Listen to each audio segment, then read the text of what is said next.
रेशनच्या तांदूळापासून पटकन होणारा नाश्त्याचा पदार्थ बनवूयात, जो कमी तेलामध्ये होतो।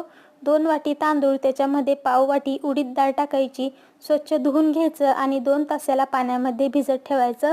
2 तासानंतर एका मिक्सरच्या भांड्यामध्ये तांदूळ डाळ टाकायचे, चांगलं याला बारीक दळून घ्यायचं। आता याच्यामध्ये चवीनुसार मीठ टाकायचं, मिक्स करून घ्यायचं।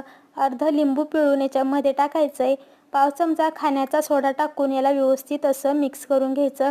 एका ताटाला थोडंसं तेल लावायचं, त्याच्यामध्ये हे पीठ टाकून कढईमध्ये हे ताट ठेवायचं आहे, त्याच्यावरती झाकण ठेवायचं।